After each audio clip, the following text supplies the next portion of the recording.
আজ থেকে আপনিও পারবেন জিন ছাড়াতে, জিন তাড়াতে, ভূত তাড়াতে। আজ থেকে আপনিও পারবেন। কিভাবে পারবেন? ছোট্ট একটা খালি আমল করতে হবে। জিন আপনাকে দিয়ে একটা দৌড় দিয়ে তারা পালিয়ে যাবে। আজকে আপনার এই আমলটা আপনি নিজেও করতে পারবেন। এই আমলটা সকলে জেনে রাখা দরকার।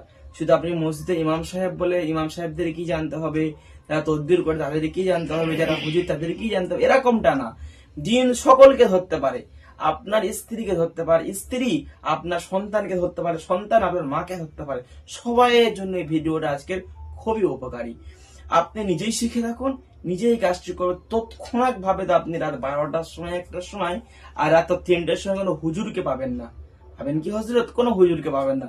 তৎক্ষণাৎ ভাবে আমার এই ভিডিওটি ট্রিটমেন্টটি দেখে আপনি অ্যাপ্লাই করুন, সাথে সাথে জিন পালিয়ে যাবে। পরবর্তী চিকিৎসা পরবর্তীর কথা। কেউ হঠাৎ করে জিনকে আপনি বিদায় করে দিন। আর এই কাজটি আপনি দেখছেন তো, আপনি পারবেন ইনশাআল্লাহ, আমি কথা দিলাম। একটু ভিডিওটি মনোযোগ দিয়ে দেখুন। সম্মানিত হযরত, এর জন্য আপনি কি করবেন?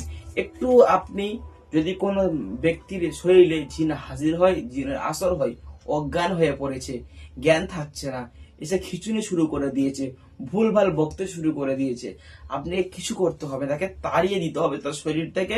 আপনার স্ত্রীকে আপনি স্ত্রীর মতো যেন পান, আপনার ভাইকে যেন আপনার ভাইয়ের মতো পান, তাকে সুস্থ মস্তিষ্ক একটা মানুষ যাতে আপনি পান, এটাই আপনার লক্ষ্য। তার জন্য একটু সরিষার তেল নেবেন।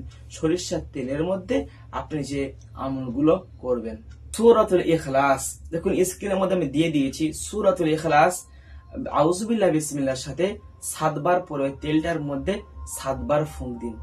এরপর আপনি সূরাতুল ফালাক 7 বার পরে ওই তেলটার মধ্যে ফুঁক দিন। সূরাতুল নাস 7 বার পরে ওই তেলটার মধ্যে ফুঁক দিন। সূরা ফালাক নাস কে জানে না? এরকম কে আছে পৃথিবীতে মানুষ সূরা ফালাক নাস জানে না? এরপর আপনি সূরাতুল ফাতিহা, আলহামদুলিল্লাহি রাব্বিল আলামিন, যে সূরাকে আমার নবী সাল্লাল্লাহু আলাইহি ওয়াসাল্লাম বলেছেন উম্মুল কুরআন, পুরো কোরআন শরীফের মাতা মা হচ্ছে সূরাতুল ফাতিহা। শুধু তাই না, সূরা ফাতিহাকে বলা হয় আশ-শিফা, সমস্ত রোগের ঔষধ সূরাতুল ফাতিহা। এরকম অলৌকিক অসংখ্য অসংখ্য হাদিস আমার নবী সাল্লাল্লাহু আলাইহি ওয়াসাল্লাম তিনি বলেছেন। এই সূরা ফাতিহাটা আপনি 7 বার পরে ফুঁক দিন। ফুঁক দেওয়ার পর তেলটা যখন রেডি হয়ে গেল, তখন তেলটা নিয়ে আপনি ওই যে জিন ধরা রোগীর কানে জোরসে একটা চাপ দিয়ে ধরুন। জিন বাবা গো মা গো বলতে বলতে ছুটতে সে বাধ্য হবে। আপনি কানে ধরে শুধু খালি এই আয়াতটা পড়বেন, সূরাতুল জিনের প্রথম 5টা আয়াত একটু জোরে জোরে পড়ুন, জোরে জোরে পড়বেন। বিসমিল্লাহির রহমানির রহিম। قل أوحي إلي أنه استمع نفر من الجن فقالوا إنا سمعنا قرآنا عجبا। এই ধরনের জোরে জোরে আপনি 5টা মাত্র আয়াত বলুন, কাযিবা পর্যন্ত। ইনশাআল্লাহ দেখবেন জিন দ্রুত আপনার রোগীর শরীর থেকে পালিয়ে যাবে। আজকের ভিডিওটা আপনাদের কেমন লেগেছে অবশ্যই আমাদেরকে জানাবেন।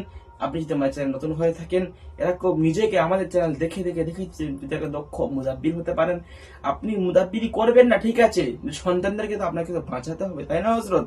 এই জিন জাদুর হাত থেকে, ফিতনার হাত থেকে, তার জন্য আপনি এটা নোট করে রাখুন, নিজে শিখে রাখুন। যারা জিন জাদু বিচ্ছেদ করার সম্পূর্ণ কাজ শিখতেছেন, মুদাব্বিরি করতেছেন, স্ক্রিনে দেওয়া নাম্বারে কথা বলে আমাদের কোর্স রয়েছে, আমাদের কোর্সে আপনি ভর্তি হতে পারেন। সকালে ভালো থাকুন, সুস্থ থাকুন। আসসালামু আলাইকুম ওয়া রাহমাতুল্লাহি ওয়া বারাকাতুহু।